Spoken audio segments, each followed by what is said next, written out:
যে মানুষটি সবসময় আমেরিকাকে নিজের সবচেয়ে বড় শক্তি মনে করতেন, সেই নেতানিয়াহু এখন মুখোমুখি ডোনাল্ড ট্রাম্পের। আর এই সংঘাত মধ্যপ্রাচ্যের ভবিষ্যৎ বদলে দিতে পারে। ইসরায়েলি প্রধানমন্ত্রী বেঞ্জামিন নেতানিয়াহু এবং মার্কিন প্রেসিডেন্ট ডোনাল্ড ট্রাম্প এখন একই পথে নেই। যে যুদ্ধ তারা একসাথে শুরু করেছিলেন, সেই যুদ্ধ থেকে বের হয়ে যেতে চাইছেন ট্রাম্প, কিন্তু নেতানিয়াহু এখনো থামতে রাজি নন। ফ্রান্স 24-কে দেওয়া এক সাক্ষাৎকারে আন্তর্জাতিক বিশ্লেষক অ্যারন ডেভিড মিলার একটি বিস্ফোরক মন্তব্য করেছেন। তার ভাষায়, এটি ইসরায়েলের জন্য একটি কৌশলগত বিপর্যয়, কারণ নেতানিয়াহু ঘোষিত প্রায় সব যুদ্ধের লক্ষ্যই এখন অপূর্ণ। ইসরায়েল চেয়েছিল ইরানের আঞ্চলিক প্রভাব কমাতে, হিজবুল্লাহ সহ প্রক্সি শক্তিকে দুর্বল করতে, ব্যালিস্টিক ক্ষেপণাস্ত্রের কর্মসূচি সীমিত করতে, এমনকি ইরানের শাসন ব্যবস্থাকে দুর্বল করতে। কিন্তু বাস্তবতা, ইরানের সরকার এখনো ক্ষমতায়, হিজবুল্লাহ এখনো সক্রিয়, আর নতুন মার্কিন ইরান সমঝোতায় এসব লক্ষ্য সরাসরি অন্তর্ভুক্ত হয়নি।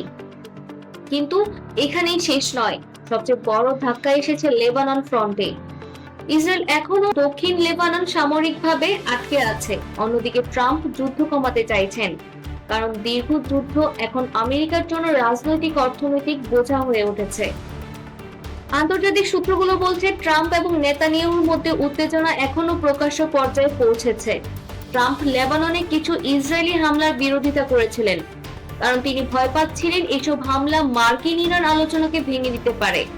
কিন্তু নেতানিয়াহু বলছে, ইসরায়েল নিজের নিরাপত্তা নিয়ে নিজেই সিদ্ধান্ত নেবে, অর্থাৎ ওয়াশিংটন একদিকে, জেরুজালেম অন্যদিকে। এখন প্রশ্ন হলো, এই প্রভাব বিশ্বের উপর কিরকম পড়তে পারে? প্রথমত, হরমুজ প্রণালী আবার খুলে গেলে বিশ্ববাজারে তেলের চাপ কমতে পারে। ইতিমধ্যে জ্বালানির বাজারে স্বস্তির ইঙ্গিত পাওয়া যাচ্ছে। দ্বিতীয়ত, যদি আমেরিকা সত্যি মধ্যপ্রাচ্যের যুদ্ধ থেকে সরে যায়, তাহলে আঞ্চলিক শক্তির ভারসাম্য বদলে যেতে পারে। ইরান, সৌদি আরব, তুরস্ক, এমনকি চীন, রাশিয়াও নতুন সুযোগ খুঁজবে। এবার সবচেয়ে অবাক করা তথ্য, ইসরায়েলের ভেতরেই এখন সমালোচনা বাড়ছে। অনেক বিশ্লেষক বলছেন, যুদ্ধের পর ইসরায়েল আগের চেয়ে বেশি কূটনৈতিকভাবে বিচ্ছিন্ন হয়ে পড়েছে।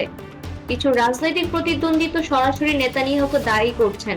তাদের দাবি, তিনি আমেরিকার অবস্থান ভুলভাবে হিসাব করেছিলেন, আর এখন সেই ভুলের মূল্য দিচ্ছে ইসরায়েল। তাহলে কি ট্রাম্প সত্যিই যুদ্ধ শেষ করতে পারেন, নাকি নেতানিয়াহু আবার নতুন সামরিক অভিযান শুরু করবে? আর যদি ওয়াশিংটন ও তেল আবিবের এই দূরত্ব আরো বেড়ে যায়, তাহলে মধ্যপ্রাচ্যের পরবর্তী বিস্ফোরণ কোথায় হবে? সেটাই এখন সবচেয়ে বড় প্রশ্ন।